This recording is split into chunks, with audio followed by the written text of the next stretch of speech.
Somebody met me and told me that he has worked for a certain man for 3 months now, and the man has not paid him. And he's in a very difficult situation. And then he told me that one day he was doing accounts for him, and then a particular money came out, and the man wasn't aware of it. And then he took the money as part of his salary. And now he wants to know if he has done the right thing or the wrong thing. So it was a very difficult question for me. He wants to know the will of God. Because since then, he has been bothered by his story. Now, after listening to his story, I remember what we were taught in moral theology. In moral theology, there is what is known as occult compensation.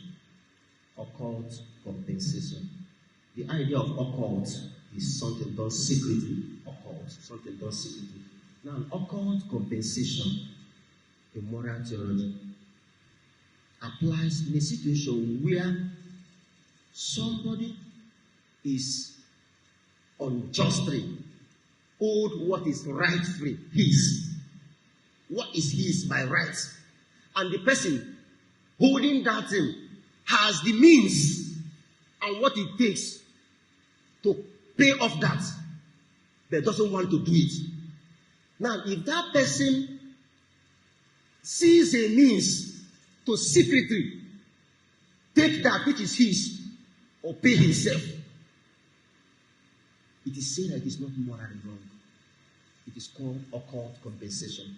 I will read principles that we need to observe if we are applying occult compensation. The principle, look at it, an extra-legal manner of recovering from loss. Occult compensation is called an extra-legal, so it is not legal, extra-legal. Is something that is beyond legal. Extra-legal manner of recovering from loss or damage. The taking by stealth. Taking by stealth. Secretly. Extra-legal way of recovering loss or damage. Taken by stealth. Somebody is owing you. So if you are taking what somebody is owing you, you are doing it extra-legally. You don't want the person to know. Taken by stealth. And on one's private authority. It is on your own private authority of the value or equivalent. And what you will take must be the value or equivalent. It must not go beyond of the value or equivalent of one's goods from a person who refuses to meet the demands of justice. From a person who refuses to meet the demand of justice. So, if I'm owing you now, and I have what it takes to pay you what I owe you, and what I owe you is rightfully your own, and you deserve it, and you're already in a difficult situation because I owe you, and you know I have what it takes to pay this, but I don't want to pay it. I have been unable to fulfill the demands of justice. So, occult compensation means that you can take extra legal means secretly and take care of yourself. There is no moral inhibition about it. Consider strictly from the standpoint of justice.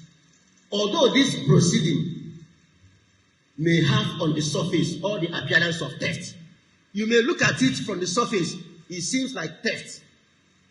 It is in reality the farthest removed from such. It is in reality the farthest removed from such. So on the surface, it may look like you are stealing, but in reality, it is farthest removed from theft. It has nothing to do with stealing. And then, as defined, it implies a debtor who is able, but unwilling to restore what he owes unjustly. A debtor who is able, I am owing you, and I am able, I have what it takes to pay you what I owe you. I am able, but I'm unwilling to do it. And then,